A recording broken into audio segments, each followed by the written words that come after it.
empezaron a mudar de barrio, y uno de los primeros barrios que habitaron era la Condesa, ¿no? Pero muy bien de niña.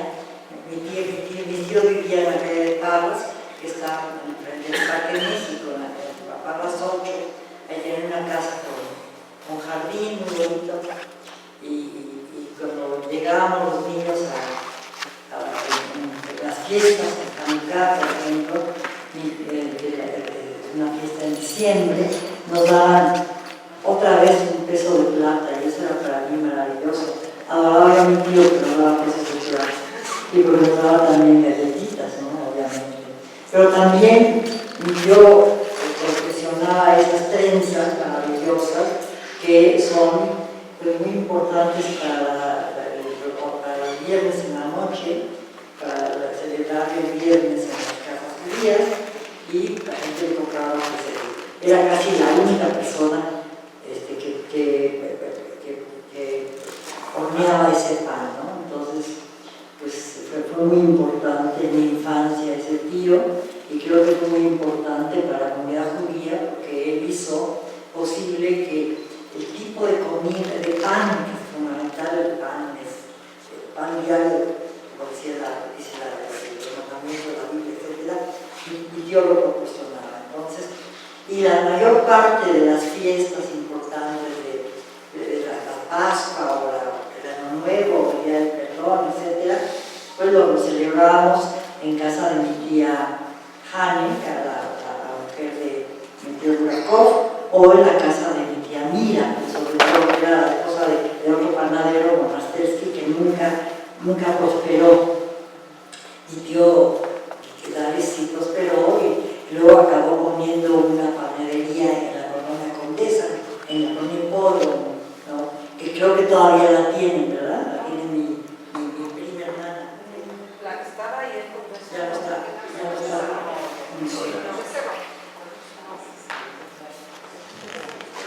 Y la comida que se comía en tu casa, ¿qué recuerdas que era la comida y cómo la cocinabas? Mi mamá hacía una comida que a mí me parecía totalmente judía. Luego estuve en Europa Oriental y me di cuenta que era una comida con mucha influencia de la comida de Europa Oriental, de Polonia, por ejemplo, aún en Austria, los piroshke, los gribes, ¿cómo se llaman? Los ravioles, ¿cómo se llaman en inglés? Reglas, todo eso.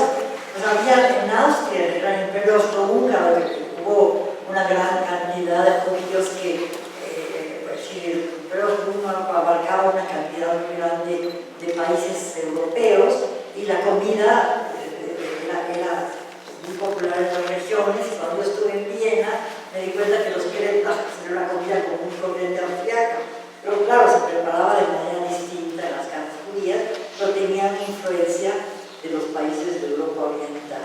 Mi mamá cocinaba mucho, hacía una sopa, que era una sopa muy rusa, que era el borsch, es decir, que era una sopa hecha con col, betabel y carne de res, y con hueso de res, ¿no?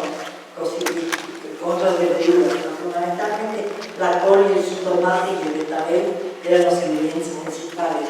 A diferencia del borsch de Polonia, que podía ser, que era frío con betabel y con leche o con crema, mi mamá lo que hacía generalmente era ese borsch. También hacía mucho lo que se llamaban los coquettes, que son como hamburguesas de pollo, ¿no? Era pollo, carne de pollo molida, le ponía cebollita y le ponía huevo, ¿no? Y lo hacía que eran maravillosas, y al mismo tiempo le ponía pues, papas fritas, ¿no? Hacía papas fritas, o puré de papa, que lo hacía maravilloso. No crean que era muy variada la comida de mamá. Luego nos hacía una cosa que se llamaba narcoye, que era como carne de ternera, que tenía papas, que era como un estofado, que se cocinaba lentamente y que era riquísimo.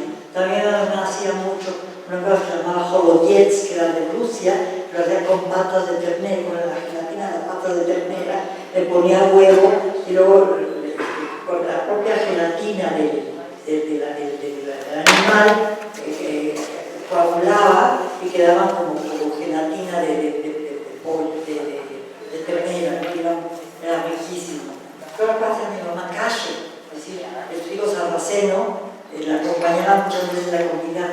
déjense en lugar de papas fritas o puré de papas, pero el trigo sarraceno. O hacía también la sopa de pollo, con un pollo verdadero, no de monas.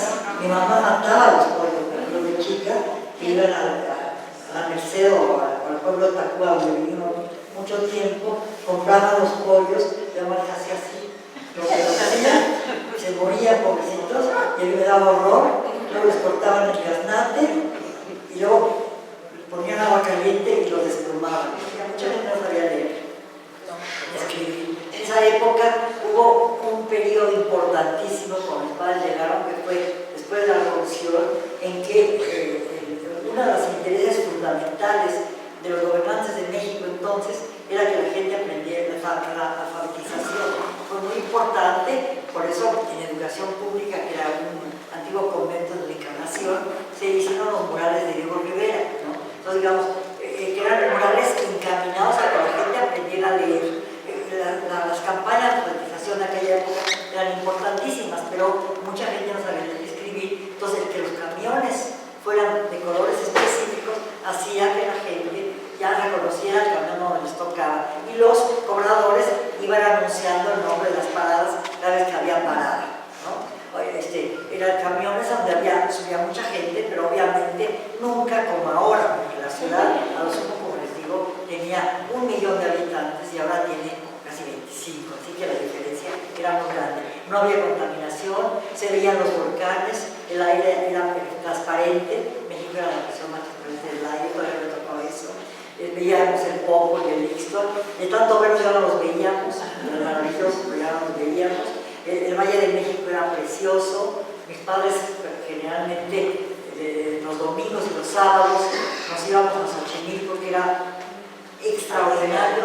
Todavía Corregidora tenía un canal, La Viga tenía un canal, es decir, había muchos ríos todavía, y había todavía los lagos. Texcoco existía, Zumpango existía, Xochimilco era un lago maravilloso, limpísimo, las chinampas estaban hechas con flores, ¿no? Y mis padres generalmente iban los sábados, los domingos, íbamos toda la familia, llevaban comida judía, cocle, trepla.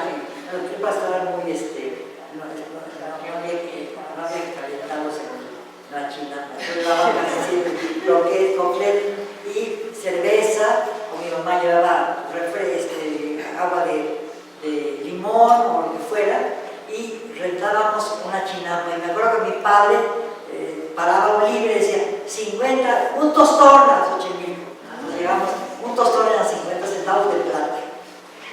Y había 25 centavos de plata también. Ahora la plata.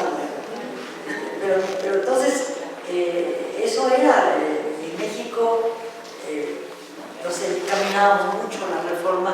Mis padres, como vieron ustedes en el video, mi tío tomaba un camión para ir a la panadería. Mis padres jamás tuvieron un coche. Yo nunca tuve coche hasta los 30 años. Mi padre murió en el 82. 79, 80, 81 más o menos. Entonces, un día escribí la historia de lo que me contaron que escuchaba mi padre, lo publiqué en el 1+1. Alguna gente me dijo por qué no seguía yo trabajando sobre ese tema, que me pareció muy interesante. Entonces decidí que muchas cosas de mis padres me eran desconocidas totalmente, porque uno da por descontado que los padres son los padres y por lo general no indaga uno acerca de sus vidas, porque uno es natural, no es como una cosa más bien visceral que intelectual. Entonces decidí que iba yo a ver cómo había sido la vida de mis padres y decidí organizar reuniones con grabadores y hacerles preguntas y ir acumulando sus recuerdos y descifrando, transcribiendo las grabaciones y irlas pasando al periódico, a manera de boletín. Cuando terminó, hay un número grande de entregas al periódico, se creó una nueva editorial en México, se llamó Martín Casillas, y me pidieron que le diera yo un libro, y específicamente que hiciera yo reorganización del material que había salido del 1+1 para que se publicara con forma de libro. Como la cuarta o quinta entrega yo ya le había puesto la genealogía. Entonces decidí hacer el libro, lo entregué a los 30, pero no tenía prólogo. Y en ese momento me surgió la posibilidad de ir a Budapest para un congreso y decidí extender mi viaje, ir a la Unión Soviética entonces y conocer a mis parientes en la Unión Soviética, porque tenía primos hermanos todavía, tenía unas elecciones. Entonces fui a Budapest y de ahí me pasé a la Unión Soviética, conocí a mis primos hermanos, conocí Odessa, conocí Kiev, conocí un poco las estepas de los que hablaba mi padre, fui a Leningrad donde estaba una prima hermana y escribí lo que vi en Europa, en la Unión Soviética, y se lo mandé a la imprenta y hice el prólogo. Y ya, todo lo demás que he hecho sobre el judaísmo, pues tiene mucho que ver con lo que a mí me interesa como escritora o como crítica literaria, y en ese mundo me interesan mucho los escritores judíos que me han interesado siempre, Kafka, Proust, muchísimos otros, ¿no? Los escritores de la Europa Oriental, Celan, Roth, ¿no? Muchos otros. Y he escrito sobre ellos, Perec en Francia, etc. Y he escrito mucho sobre ellos y han influido mucho en mi escritura. Celan, por ejemplo, el poeta romano, que escribió en alemán, o Perec, que escribió en francés, que el padre murió de la guerra de la madre en el campo de concentración en Auschwitz, en fin, todos los autores israelíes que vivieron el Holocausto me interesan muchísimo, o los que han escrito sobre el Holocausto, he escrito también sobre eso, todo eso me parece fundamental y forma parte de la escritura, pero no